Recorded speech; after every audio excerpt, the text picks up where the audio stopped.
So if you've been documenting that you made 30K this year when you really made like 85K, then now the biggest tip that I have regarding taxes.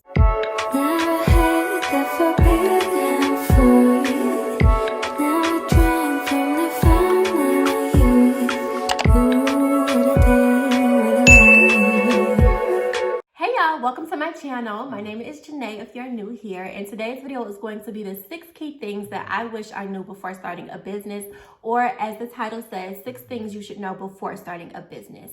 So if you're interested in this video, then go ahead and stay tuned. But first, subscribe to the GirlBoss tribe. You already know what to do. Turn your post notifications on so that you don't miss a beat. And now we're gonna get started into this video. Before I start, I want to make very clear that I am not a financial advisor, CPA, nor am I an accountant. I am simply just sharing you the key things that I learned while starting my business through trial and error, and some from just words of advice from very educated people, and I'm giving them to you. What I realize is that when talking about business, sometimes people get intimidated with the business aspect of running a business, because a lot of times when people explain it, they're using all these crazy terms or whatever, or just like big terms that people don't really know about. And I'm here today to go ahead and break those terms down to you in simple form. No way or form, again, am I a CPA or financial advisor. I'm simply just sharing my knowledge with you so that you can get to the bag and get the most out of your bag.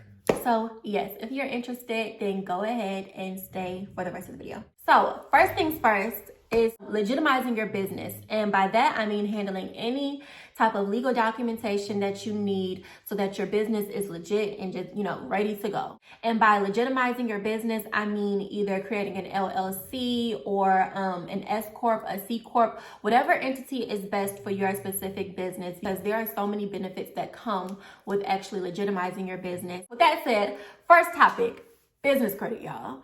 I wish I knew about business credit way sooner than what I did. Invest in business credit if you have a business. It can open so many doors as far as assets and really elevate you further than where you possibly are right now, if you don't have business credit, that is. A lot of people hear the word credit or credit card and just run for their heels because of all the horror stories that they're told or the warnings that they're given. And some of those horror stories can definitely very well be true, as well as the warnings. But honestly, in order to obtain good credit, you cannot be afraid of credit. Just educate yourself, educate yourself and be realistic and responsible with your finances. Having access to credit lines while being in good standing with the credit bureau is an asset in itself. Just like owning property, just like owning a vehicle, having good credit and access to those credit lines is an asset. I was told that your business is as old as your first line of business credit.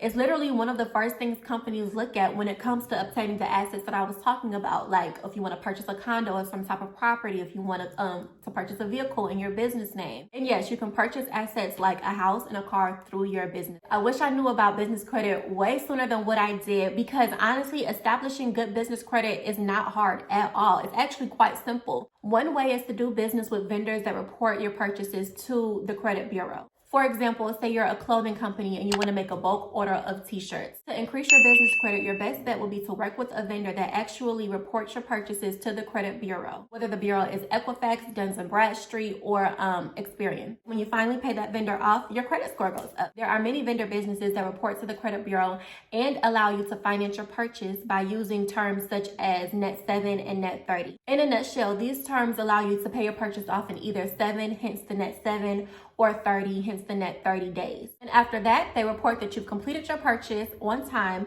and then your credit score goes up. Not all vendor companies do this. In fact, there are a lot that don't. But if you want to be sure, you can always reach out to a company and ask if they work with Net 7 or Net 30 terms, and if they report purchases to the credit bureaus. This information is usually also at the bottom of the website of a vendor company as well. Another thing I wish I knew sooner was to separate your business and personal funds. It just makes everything less messier when it comes to tax season. Set up a business checking account so that all your funds related to your business go in that account, and any bills related to your business come out that account, so that you're not like going back and forth from personal accounts trying to separate what is a business transaction and what's a personal transaction, and it just takes time. It takes time that you don't have to waste doing that, as long as you separate your personal and your business.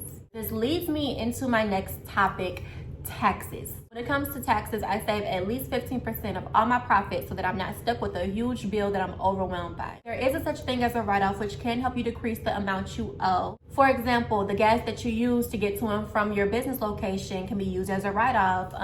Any products that you need to buy to keep your business afloat. All those things take money to keep your business running and can be used as a write-off when it comes to tax season so that you have less money that you need to owe. There are some limitations to what you can and can't write off, so I would just do your research because I believe it varies from business to business. So yes, a great tip is to take at least 15% from all your profits and put it aside for taxes so that you're not stuck with a fat tax bill that you just were not prepared for.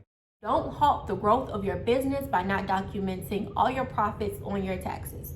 It'll only set you back further if you plan on buying a house, condo, car, whatever. Your taxes ultimately show how well your business is doing profit-wise. And that's something that these major establishments look at when it comes to actually providing you with the assets that you want. Establishments want to make sure that your finances are more than equipped to handle whatever investment you're trying to make. So if you've been documenting that you made $30K this year when you really made like $85K, then it's probably going to take you a bit longer to get that investment that you want, or you might not get it. So the next thing I feel like is a very good key to know about business is that there are small business grants available to small business owners. If anybody doesn't know, a grant is money that you do not have to pay back. So unlike a loan that could come with interest over time, which you do have to pay back, grant money is given to you and you have no financial obligation to pay that back whatsoever. That money is yours and you do not have to pay it back under any terms. There is an application process for most grants, so a lot of them you do have to apply and actually be accepted. There are tons of grants out there for business owners, whether it's from the government or successful corporations. The next thing I feel like is very key to know about starting a business is that somewhere along the lines, it will probably be best to hire a CPA, an accountant, or some type of financial advisor that can help you keep track of your finances.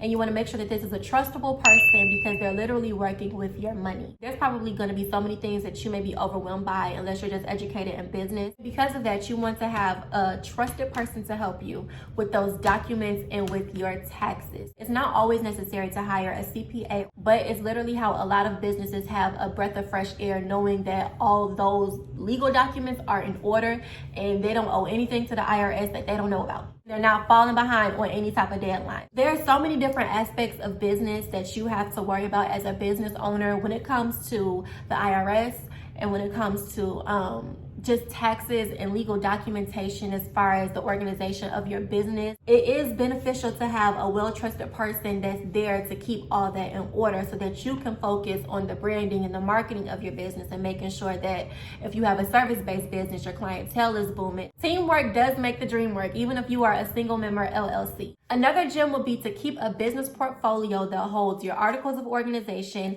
your EIN number, and pretty much any important document that pertains to your business, the startup to your business. I keep mine in a very neat portfolio, and the cover of it says Lash Boulevard LLC. And I know whenever I need that portfolio, whenever I pull it out, it has all the documents I need in there. I don't have to go searching, looking for them.